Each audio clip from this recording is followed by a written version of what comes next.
As I thought, the threat of weather is going to hold some people back tonight. But who wants to get a little bit wet on the way to church? Well, we got, I know Eddie and Brenda are traveling. They have a tough trip right now to Hawaii, so we need to pray for them. And then they'll get back and do another tough trip to Alaska, so we're just going to be in prayer for Cora and Ron are getting back home. We might not let them back in. I don't know how we're going to do that. She hasn't called me either. What's up? Let's get together and talk about it. Me and you. I've got one thing on our prayer request. That doesn't mean it's the only thing we need to pray about. We have people in rehab right now, recovering. I know Ruth Johnson is still recovering. I think the ladies got to go visit Miss Ruth yesterday. And Elizabeth Brackett is still in rehab right now. A lot of stuff going on there. So we're going to be in prayer for all those situations. If you didn't hear, Peggy Saylor had a hard fall Friday, head first into a bed of rocks. And no fractures or bleeding. She's got some bruising and stuff like that. So she's been kind of hanging low for a little bit. And make sure you're in prayer for Miss Peggy. Also, this isn't a prayer request, but just a great thing is that tonight is a special. Well, today's a special day. It is Mr. Vernon's birthday today. He has turned 89. And so after church tonight, we want to invite you to the fellowship hall for some ice cream. Now, Vernon, don't blame me. I didn't do it. All right?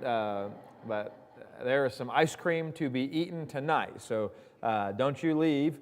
Go right to the fellowship hall and enjoy some ice cream to help celebrate Mr. Vernon. I don't think he made it. I don't think he even knew about it. I heard something about it just not long before I came. But not enough time for you to make homemade peach ice cream. No, man. We're going to have to settle for store-bought tonight. Yeah, next week you could do Vernon's homemade peach ice cream. Now, I don't promise that. That is not something we're promising. That's the prayer request that we have on our list right now.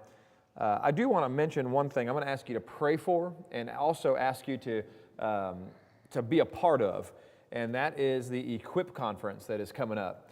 And I have had more people here at Orange Avenue tell me or ask me, what is Equip? And I had no idea that we would need to explain Equip. But we have new families and we have people who have moved in from out of town. And so let me take 2 minutes just to let you know about Equip. So Equip started years and years ago. How many years ago, James? 84. 84 years ago or in 84? In 1984.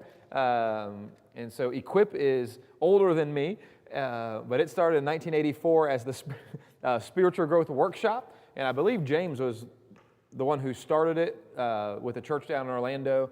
And it has historically been every other year and a great place for unity, fellowship, and all those good things for the churches in Florida.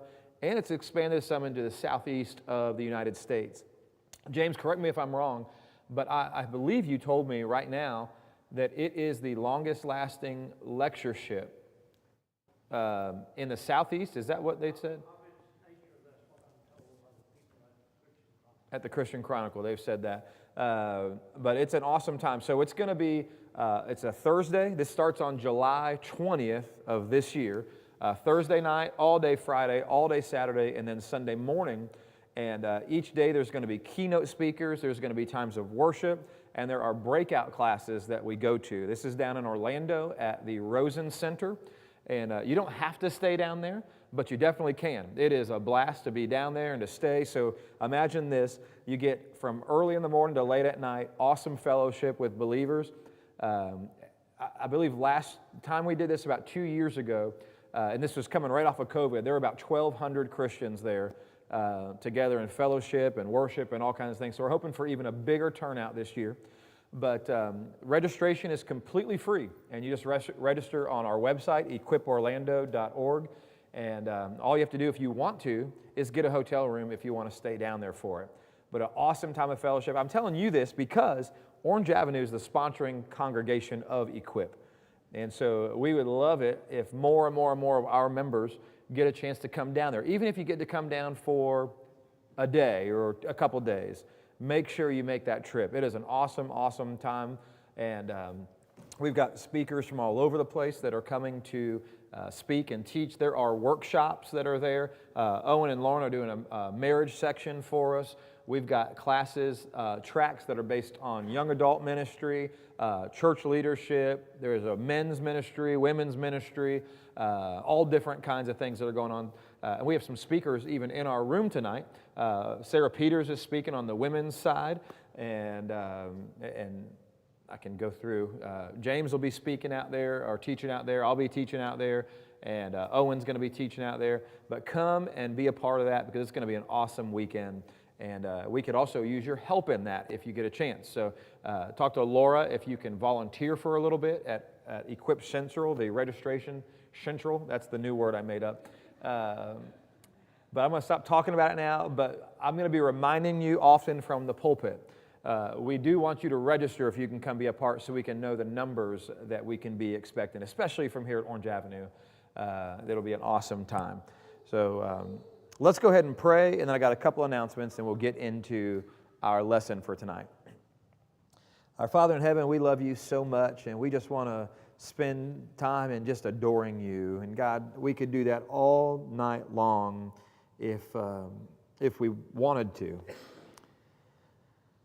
But God, there are so many reasons that you're good, and it has nothing to do with what you do for us, but everything to do with just who you are. So God, we marvel at how great you are. We marvel that just at your command, a sunny day can start pouring rain. And we marvel, God, at the fact that after that rain, it can be sunny again, and then it can rain again. And we know that you are in control of all things. Your creation just continues to cry out your existence. And it acknowledges you as your creator, and God, or as their creator, and God, I pray that we can do the same thing. We're so thankful, God, that you love us the way that you do, especially enough to send Jesus to die on the cross for us. God, I'm thankful for each person who's here tonight, not only their presence here, God, but the ministry that they're involved with, whether it be here or at their own workplaces or whatever it might be, God. I pray that you bless this congregation in a mighty way. Now, we ask you for things that we know are within your will because we read it in your word. But God, we ask for open doors for the gospel right here. And God, when those doors are open, I pray, God, for more workers in this harvest. And God, we pray for an increase of your Spirit. And God, we also beg you to teach us and to show us a unity that Jesus prayed for, that unity that is just like the unity that you have with him. And God, I pray that when we experience it, it is something unlike we've ever known. And that unity be something like that first century church where it started to just attract more and more people because they wanted to be a part of that family. But God, we are dedicated to complete surrender to you. So God, search us, try us. If you find anything in us that is against you, we want you to remove that. Whether that be our thoughts, our actions, the words that we speak, we want everything to be yours. But God, as we open up your word tonight, I pray that you just give us minds that are ready to learn, give us hearts that are ready to be molded, and help us to have a great lens as we look at Scripture. And may the Scriptures change how we see this world. But God, we love you. We ask that you be with Peggy as she is healing. We ask that you be with Miss Ruth, and ask that you be with Miss Elizabeth as they are recovering and healing. God, I pray that you heal every intricate thing that is going on there. And God, in the time that they are there, I pray that you just bless them with your strength and comfort. God, I pray that you bless Vernon tonight. We're so thankful that he is here with us. We're so thankful we get to celebrate a little bit tonight with him and his birthday. But God, more than that, we're just thankful for his work in your kingdom everywhere that he has been. And his heart, God, is just something that is so awesome to see. this desire for you and desire to point others to you. So God, just bless him today on this day. And God, we love you, and we pray this all in Jesus' name. Amen. All right. Just an update, the Jamaica Mission Brunch and Auction raised almost $3,000 for the trip. So that was awesome. And I heard the cookies were some expensive cookies going on. I got to share a quick story with you about that. My son, 6 years old, went in there to the fellowship hall and just started bidding on almost every single dessert that was there until we told him what that was. You don't like guess the price and then win it.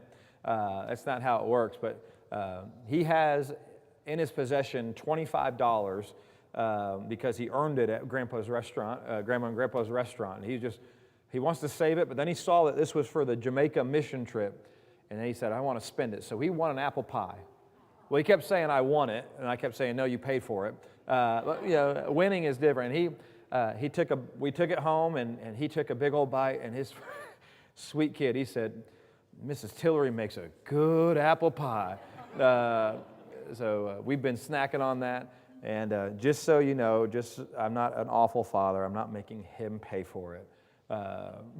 He can keep his money.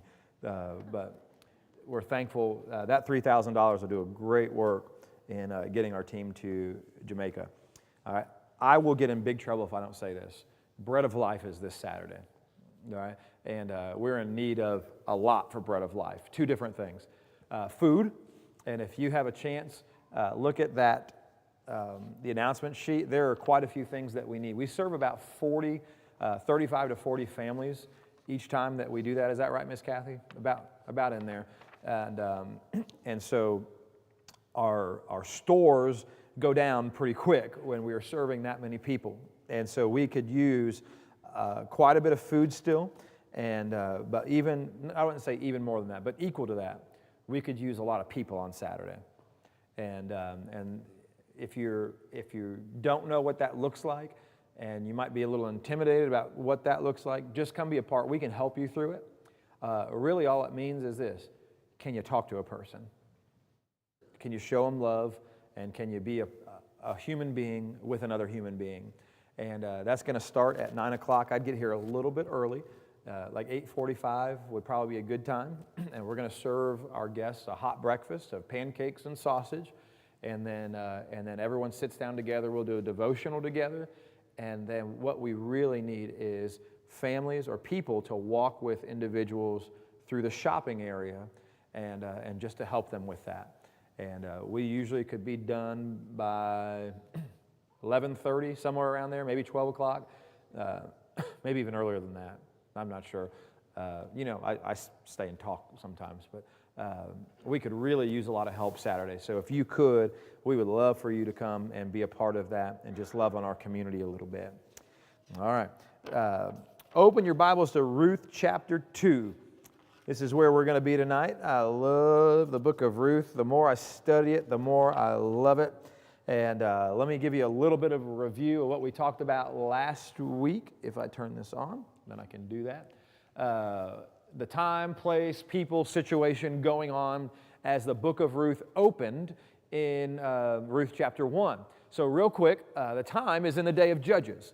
Like we talked about last week, a lot of scholars put the story of Ruth in about Judges chapter 10, but that doesn't necessarily mean it has to fit right in there, but it's somewhere in the book of Judges. And what we know about the time of the Judges is that it was a good, moral, awesome time for everybody, right?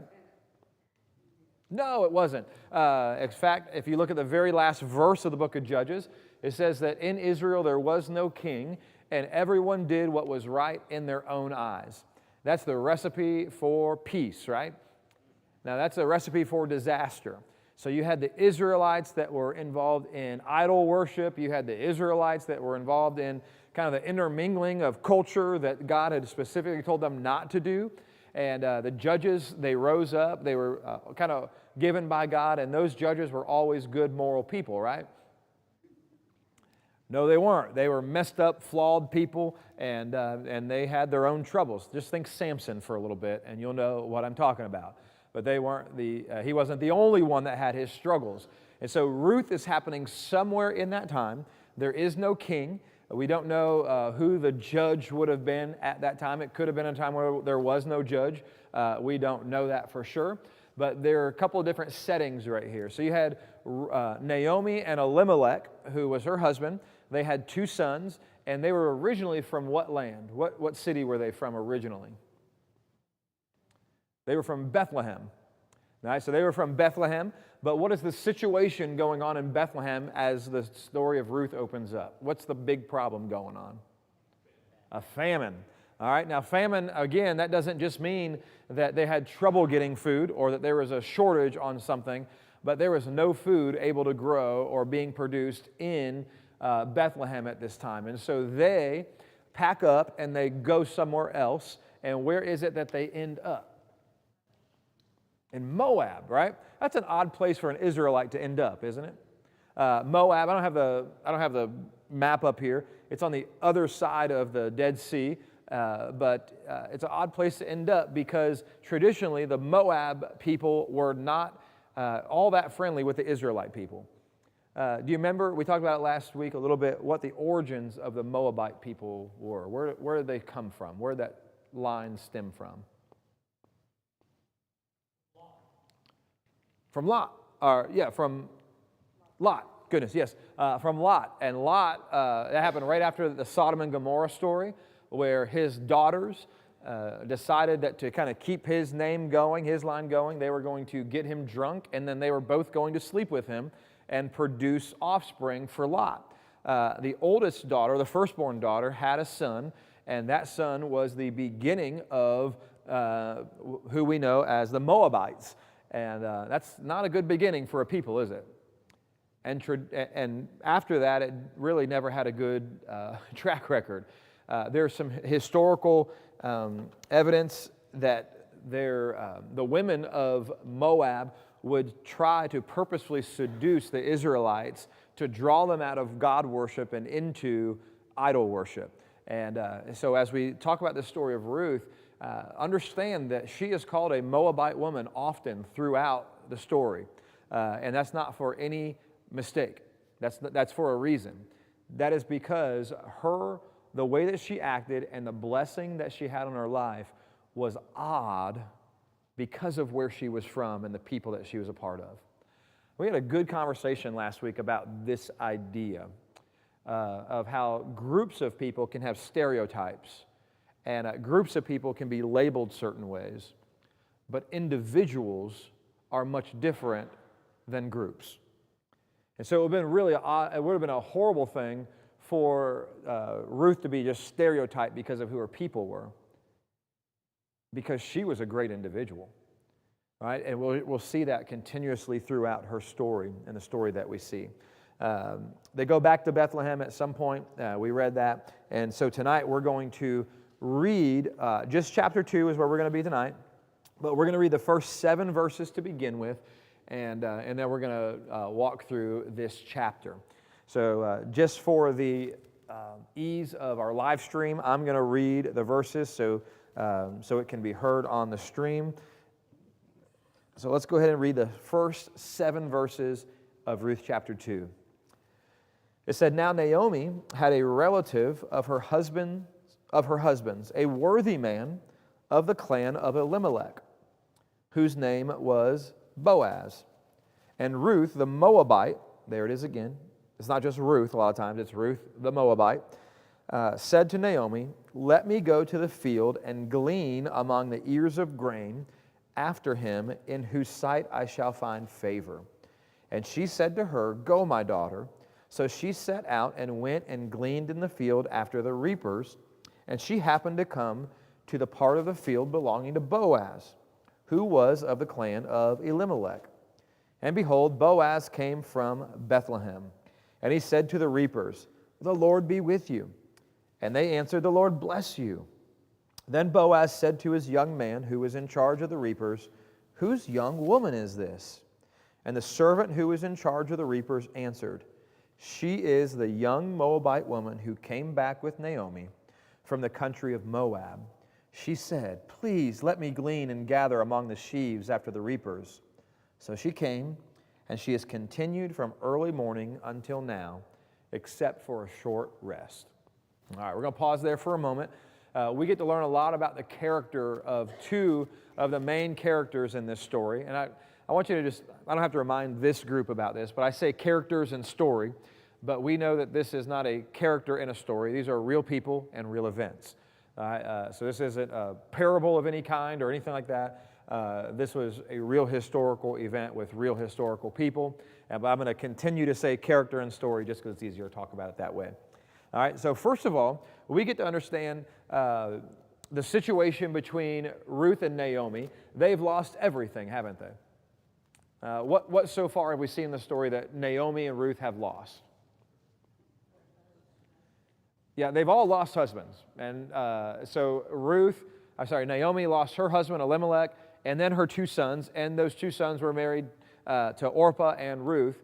And all of a sudden, it is now Naomi, two daughters-in-law who are from Moab. One of them leaves to go back to her parents' home to find another husband, but Ruth sticks with her. You remember when she comes back into Bethlehem, the people say, "Oh, it's Ruth." Or sorry, it's Naomi. She's back. And Naomi says, "Don't you call me Naomi anymore. Call me," you remember the name she says to call her? Mara. And you remember what Mara means? Bitter. And she says, "Because the Lord has dealt bitterly with me." And as Ruth is standing right by her side, Naomi says, "I left with everything, and I came back with nothing." Now, we didn't talk about this much, but imagine being Ruth when Naomi makes that statement.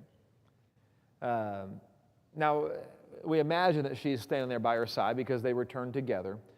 But at this point, in the Israelites' eyes, a Moabite woman would have been quite literally nothing. And as Naomi returns back home, she has this tension within her. She loves Ruth. She loves Ruth. Ruth is loyal. She's of great character. It's her daughter-in-law. But she has this culture she's walking into as well that probably would not be very accepting of Ruth the Moabite woman because of her culture. So she walks back into Bethlehem and she says, "I left with everything.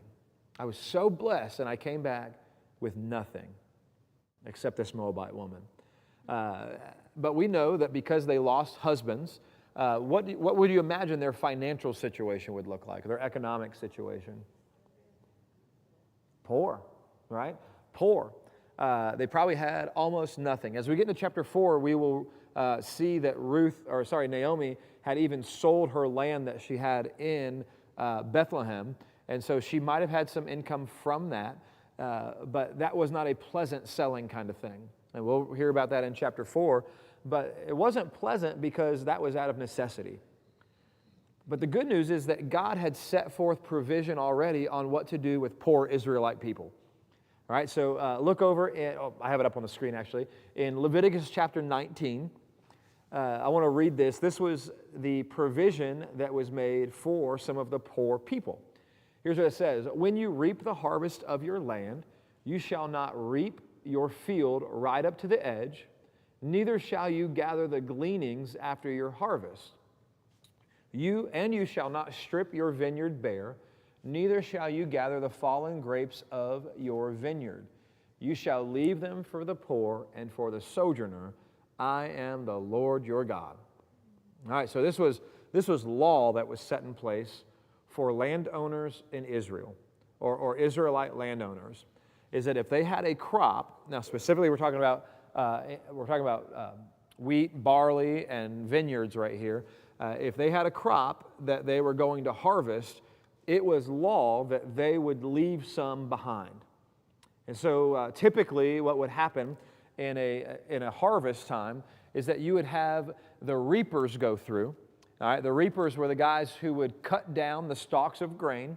They would bundle them up, and then they would set them aside. And somebody else would come through after the reaper, and they would actually bind those bundles together, excuse me, and they would bring those to the storehouse where they would either be used or sold at market. All right, so what would go on with the gleaners then is that they would typically walk behind.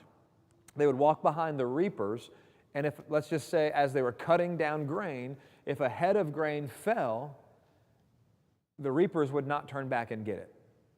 All right, it would be kind of the scraps of the wheat would be behind them. But God had put this provision in that the reapers would not turn back and get those because the gleaners, the poor in Israel, would be allowed to come in behind and they'd be able to eat something. All right, and also that would happen on the outskirts of the crops.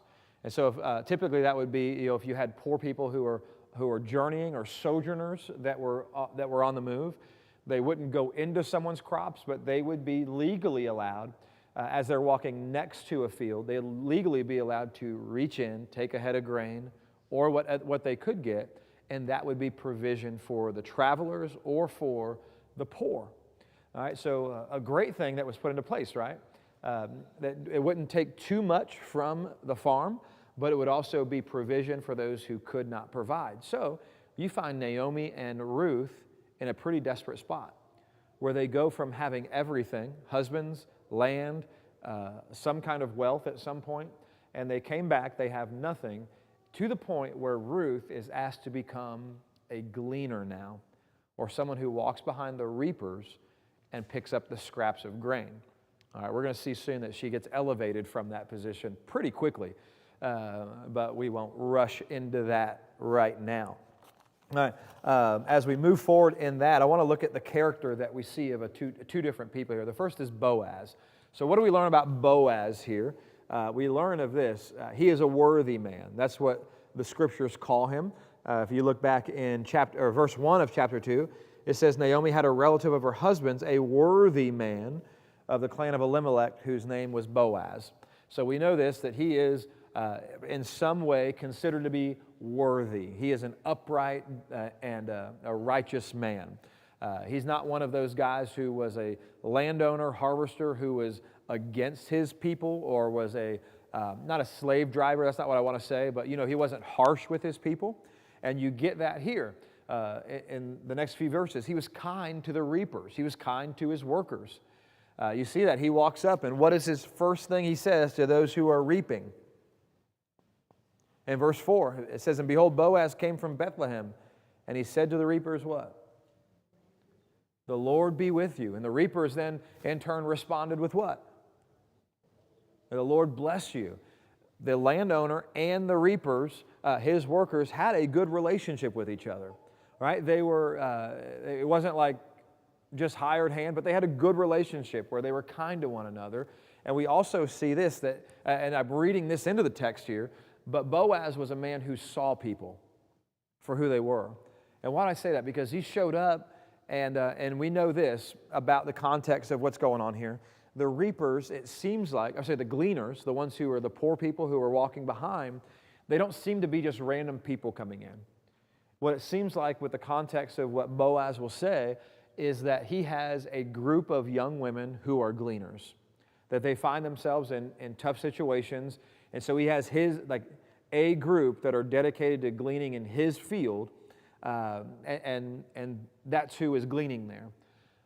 But as he walks through, he notices a different person in there than who is usually in there.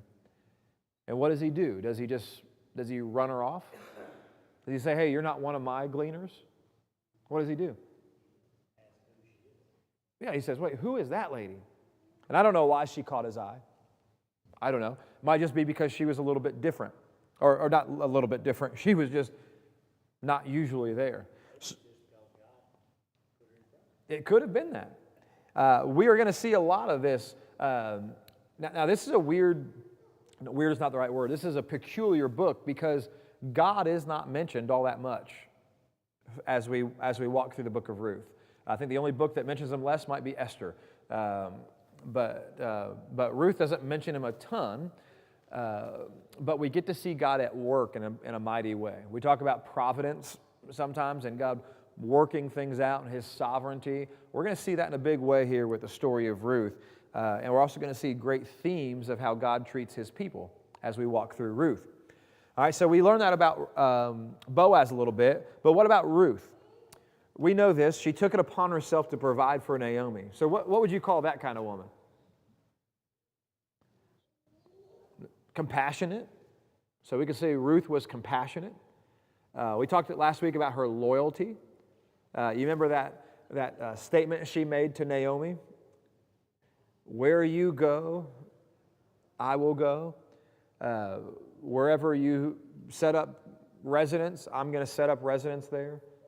Your people will be my people, and your God will be my God. Even where you're buried, I'm going to be buried right there too. What a loyal lady Ruth is. And so we see that even in her provision for her mother-in-law. And we also see this. She worked pretty hard. This was a lady who worked hard. You talk about that Proverbs 31 type lady. Ruth is like the embodiment of that. And we're going to see here as we keep reading, she starts gleaning early in the morning, and she will not stop until the evening time. All right, she gets a little break at mealtime, but that's Boaz is doing. But she just doesn't stop. And she is a hardworking, and she is set on providing for herself and for her mother-in-law. All right, any comments or questions about that first 7 verses there? Kenley, you have anything you want to say? All right. Whatever you have to say is beautiful, though. We talk about Ruth. Apparently Naomi was pretty special too. Oh, yeah. She was the recipient of Ruth's loyalty for a reason. Yeah. It wasn't because she was a mean woman. Right. So you're talking about two special women. Yeah. And both of them have been through some hardships and losing hope. Maybe their tragedy is what brought us so close. It might have been. We talk a lot about, I even prayed about it, and I pray about this every single day for this place, is that we experience unity. You know, that unity that Jesus prayed for in the Garden of Gethsemane, that you read in John 17, where they may be one as I and the Father are one.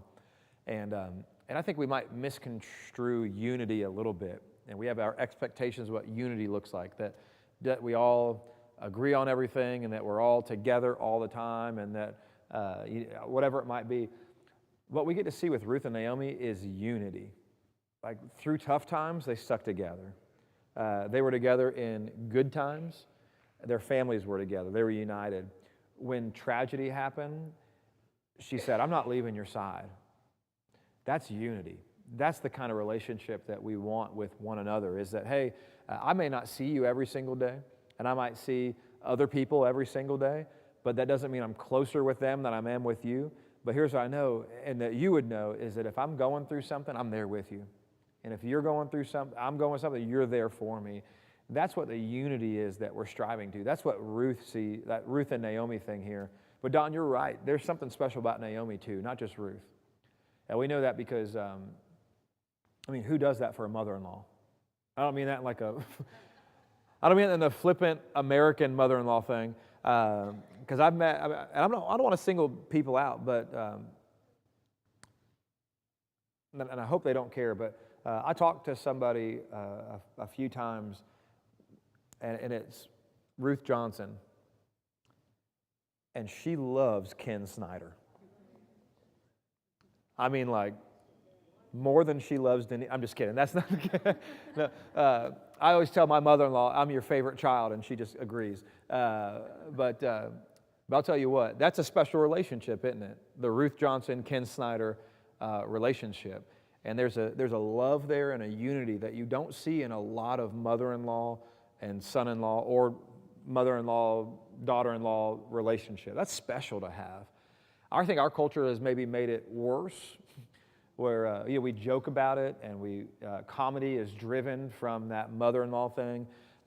It's not really a joke to have. And I know not everyone has a great mother-in-law like Ken does, or like I do, or like my wife does, or like Dan Gilmer has. But it's special to have that kind of good relationship. But that doesn't happen just when one person is loving and kind. That happens when both people have hearts for the Lord, and both people have the same goals in mind. And you're right, Don. We talk about Ruth a lot, but Naomi's got to be a pretty special lady too. I was also, along those lines, thinking that I wonder if Boaz took Ruth in a little bit because she was connected to Naomi, who he was related to by marriage. Like, he knew Naomi. Yeah. And we'll see his response a little bit here. There's something there to that. He'll notice the way that she's treated Naomi. So you get the sense that he, because of probably who Naomi is, he has a love for her as well. And so therefore he appreciates Ruth's love for her. Right, right. So let's check it out. Let's see what happens here. Again, we're just walking through the second chapter tonight. But verse 8, and we're going to read down through verse 13. It says, Then Boaz said to Ruth, Now listen, my daughter. Do not go to glean in another field or leave this one, but keep close to my young women. I'm going to stop a little bit. Instead of reading the whole thing, I'm going to stop when we want to talk about something. What is Boaz saying to Ruth right here?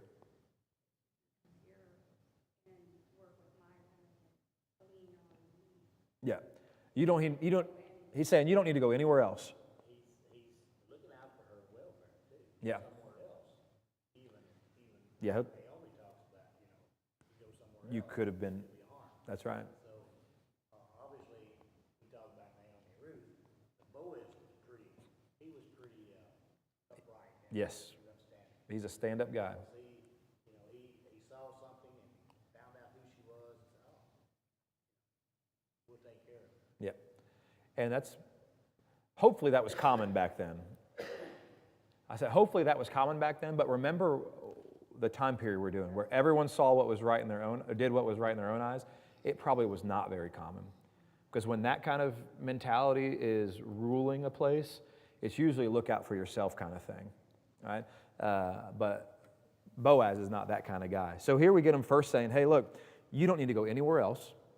You are now one of the young women who can glean in my field, and you don't need to go anywhere else. Things will be taken care of. In verse 9, he says, let your eyes be on the field that they are reaping, and go after them. Have I not charged the young men not to touch you? Now that's important. That's what Don's talking about here, because later you'll see Naomi say, hey, yeah, you stay there, because if you go somewhere else, you could be assaulted in some way,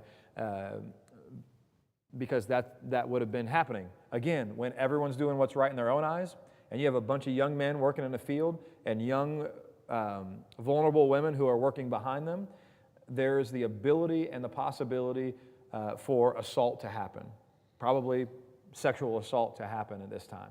All right. Now, we don't like to talk about God's people that way, but it seems like that was an issue back then. All right. So he says, have I not charged the young men not to touch you? And when you're thirsty, go to the vessels and drink what the young men have drawn. So he's saying, look, food, protection, and water, I'm providing for you. Don't worry about it.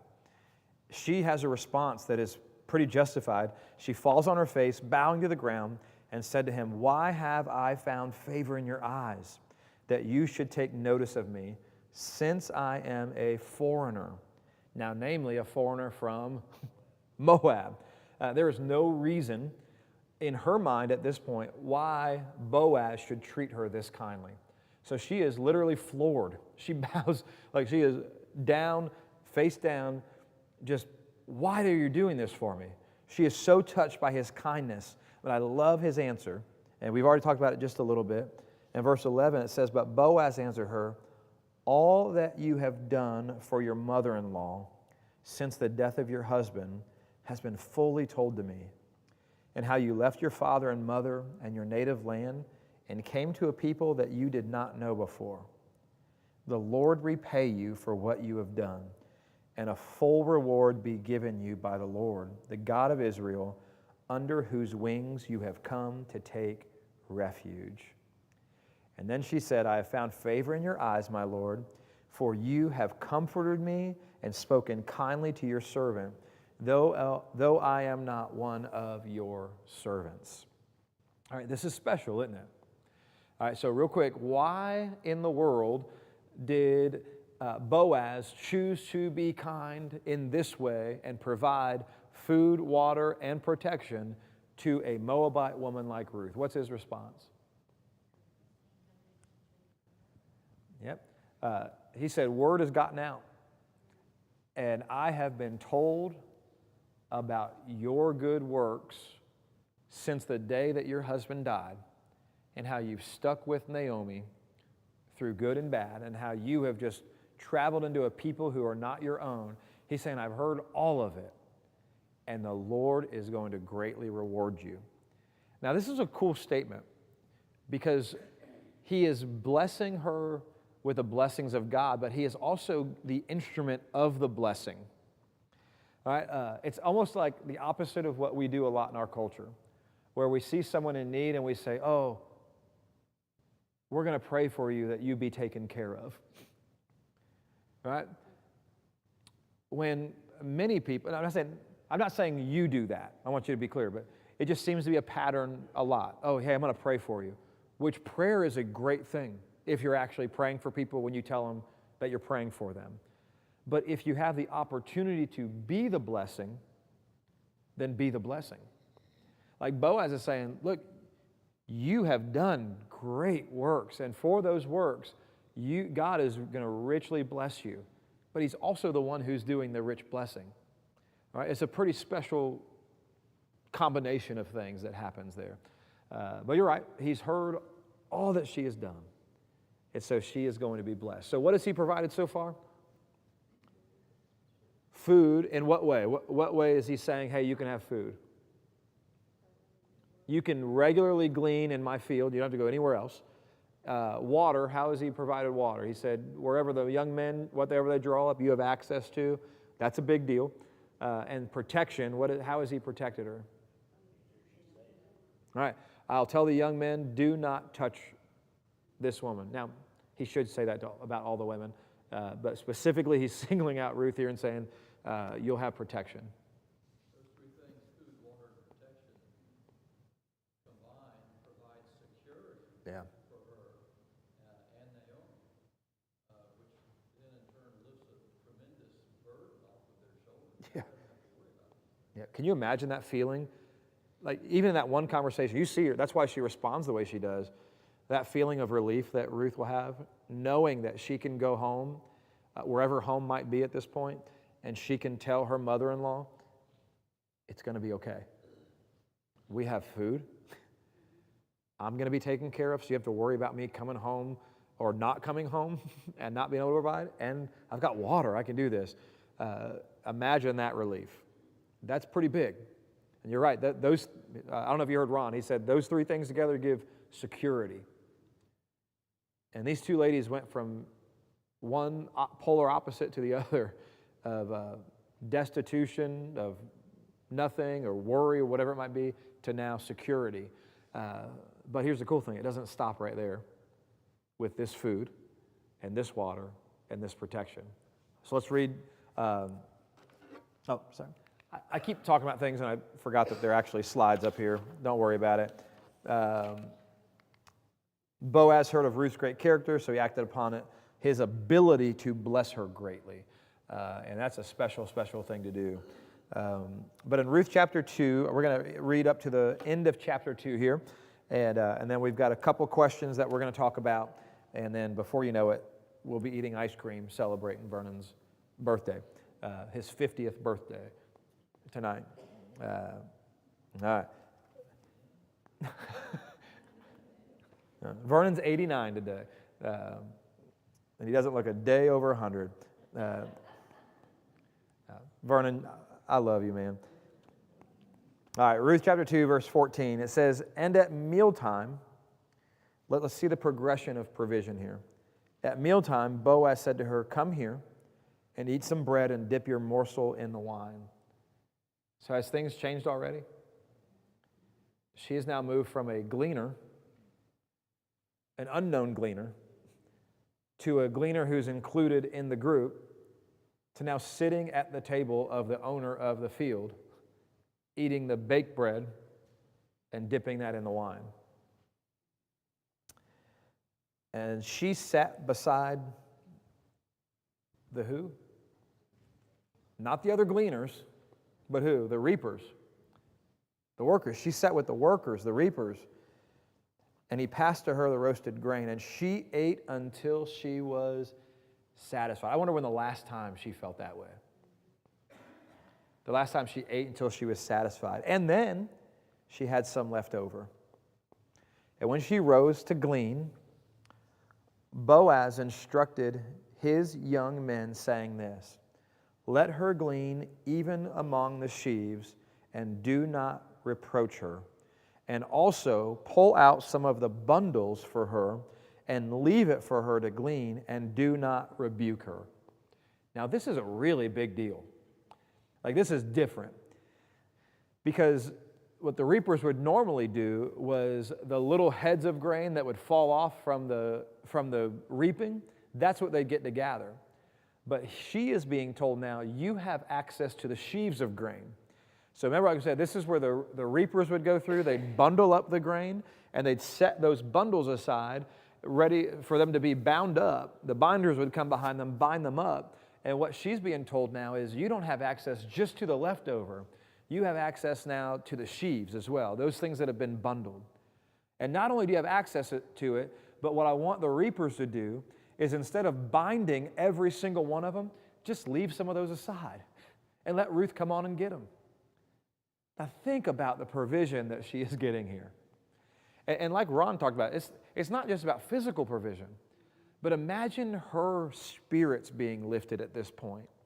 How she has gone from nothing to a foreigner in this land of Bethlehem, and then she's included within the young women of that field, of being one of the gleaners, to then she's sitting at Boaz's table with the reapers, and now she is elevated above the other reapers, where she can almost have whatever amount of grain and whatever quality of grain or barley that she would possibly ever desire.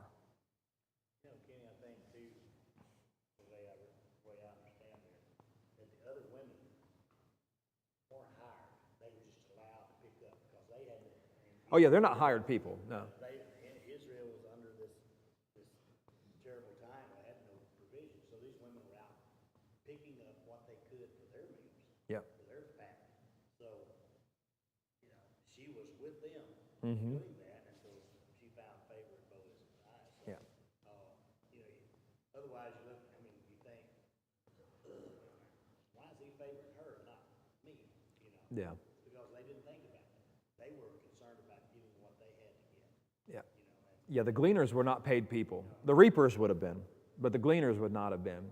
And can we just stop for a moment and point back to this fact, is that none of this happens without God's ultimate provision, right? Because we know that they left Bethlehem, Elimelech, Naomi, the sons, they left Bethlehem because of a great famine. And Naomi and Ruth decided to go back to Bethlehem because they had heard that God had opened up the lands again and that He was giving provision. So if they would have gone back whenever they decided to go, like before they heard about that, there would have been no reaping and gleaning and all that. None of this happens without God's provision as a whole, that then leads to the ability for a guy like Boaz to provide. And if you think about it, that's how He acts in our world as well, in our times as well. That God provides in a great way. And out of God's provision, we get to be generous with that provision as well. That's our responsibility to do that. We'll talk about that in just a moment. But as God provides and is generous, we can be generous and do the same thing. And many of you are so over the top and awesome, generous in that way. And it's so awesome to witness. But moving on, I forgot where I stopped reading, but 17. So she gleaned in the field until evening. You see, she keeps on working. Even though she's been provided for in a great way and had all these leftovers and stuff. Then she beat out the wheat. She beat out what she had gleaned, and it was about an ephah of barley. Now that, if you look in many of your footnotes, an ephah is about 3/5 of a bushel, or about 22 liters of barley. That's a bunch.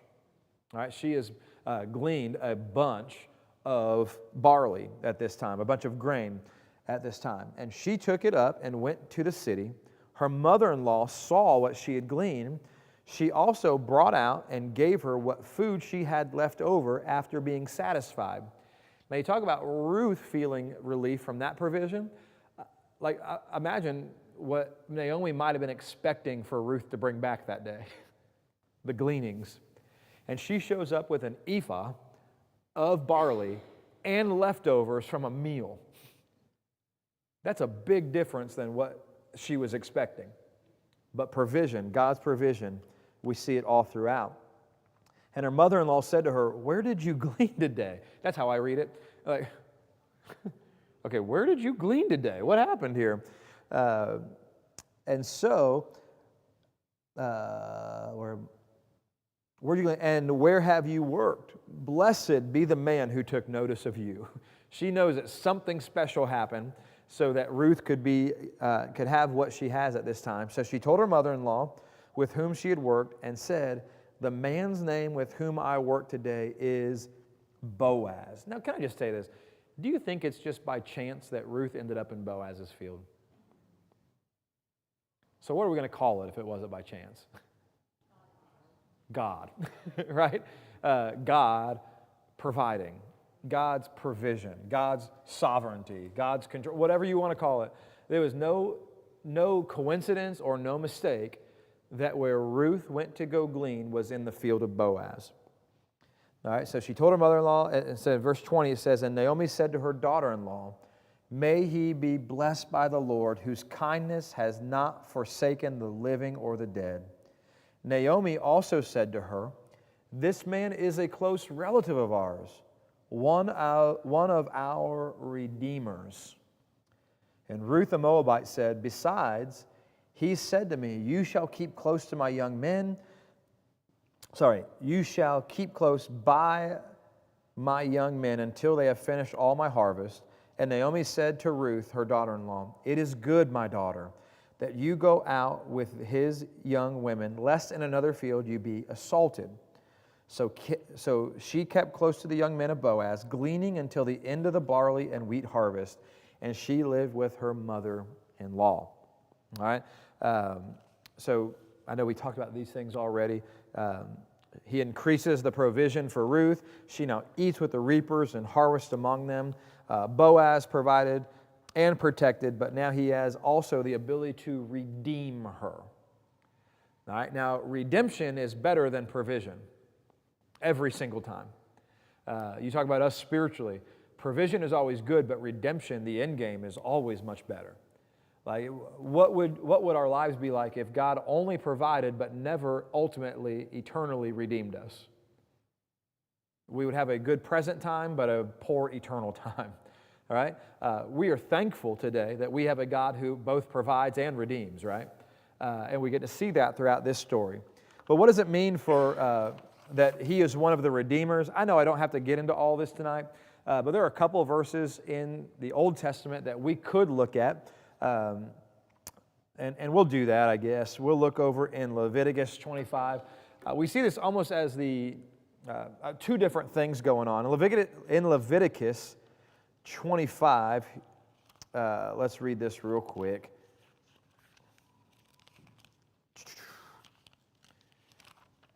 I know Leviticus is probably the most worn out part of your Bibles, like it is mine. Leviticus 25, beginning in verse 47, here's what we get to read. This is about a poor man, or when people find themselves destitute. If a stranger or sojourner with you becomes rich, and your brother beside him becomes poor, and sells himself to the stranger or sojourner with you, or to a member of the stranger's clan, then after he is sold, he may be redeemed. One of his brothers may redeem him, or his uncle or his cousin may redeem him, or a close relative from his clan may redeem him, or if he grows rich, he may redeem himself. He shall calculate with his buyer from the year when he sold himself unto the year of Jubilee, and the price of his sale shall vary with the number of years. All right? We're not going to read the whole thing there, but basically built within the system that God created, if somebody found themselves poor or destitute, they could sell themselves into like indentured servanthood. And what they would do, that would come along with their property, that would come along with sometimes themselves as a people, and they would be working now for another person. Now, some things could get out of there. First of all, the year of Jubilee could happen. So about every 50 years, redemption would be able to happen. So every 50 years, whoever had sold themselves into this indentured servanthood, the the person who they were sold to would have to give them back all their stuff. That would be a great time. Or other things could happen. If they had a relative that was wealthy, or a relative who wanted to purchase them or redeem them, they would go to that owner who they had sold themselves to, and they would purchase that person or the belongings or both back from that person. Or if by chance that person who sold themselves came into wealth, and that could have happened from the death of a family member or anything like that, they would be able to redeem themselves. So what we're talking about here in Ruth is quite possibly coming from here in Leviticus, is that we saw that Ruth and Naomi had found themselves destitute. Again, in chapter 4, we see that Naomi had sold her land over to someone else in Bethlehem.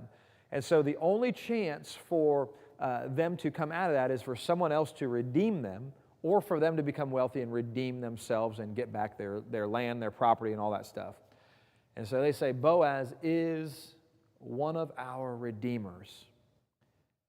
And I want you to see here, this is also a big deal, is that the elevation of Ruth and Naomi is going to keep going. Because now they don't just have provision, and they don't just have water, and they don't just have protection. They have something that's so powerful, and that's hope. That's hope. Is that, hey, not only are we going to be taken care of, we might be able to be out of this situation altogether. Now, you think about the eternal consequences of this, or the eternal mirror of this in our lives, it's really incredible. Like, is this world always the best? Goodness gracious, it's not. I can see it on some of your faces. Some of you are tired and worn out and just beat down right now, whether it be physically or whether it be emotionally or a number of other things. But hope is what gets us through every single day. He's going to keep providing, but hope keeps us moving. You know what I mean? That hope of heaven, that hope of eternity with God makes every tough situation bearable, because we know that no matter what happens, we can get through it. It's what carried us through things like COVID, isn't it? Hey, God's on the other side of this. It's what carries people through divorces and problems like that, is because hope is there.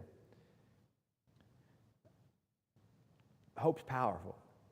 To go along with those lines, Kenny, I think too is for them it's a sense of belonging. Yeah. Yep.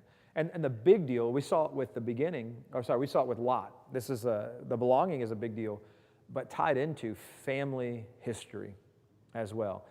It was special for the family name to continue. All right, so Elimelech, it mentions the line of Elimelech and Boaz being connected with that. That's for a reason. It's because Elimelech and that family's name needed to carry on. Who's going to carry on that name at this point? There's a widow and a widow. And if Ruth were to get married again, she's going to have someone else's name. And so Elimelech's line, Elimelech's heritage would have stopped right here. And so there's a big deal of belonging, but that family belonging as well, because their name would have been wiped right off.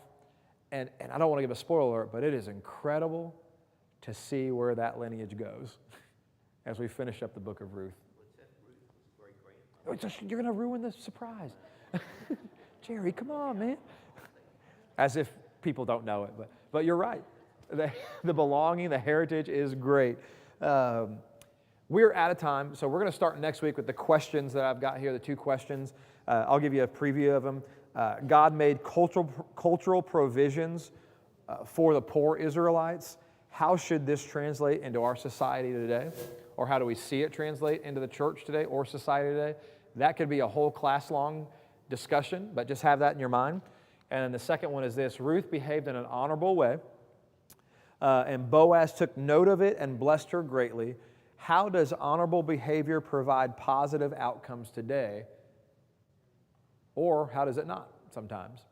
All right, so our goal in here is this. We're going to read about what God does, and then we're going to discuss how that can change our lives. So it's important we get to these questions to talk about how we can apply these things. But I do not want to be late for the ice cream party tonight. So I just got to say this. I love you all. And so glad that you're here tonight. Hope to see you on Saturday at the Bread of Life. And I hope to see you in just a couple minutes eating ice cream and celebrating our good brother Vernon. Y'all have a great night.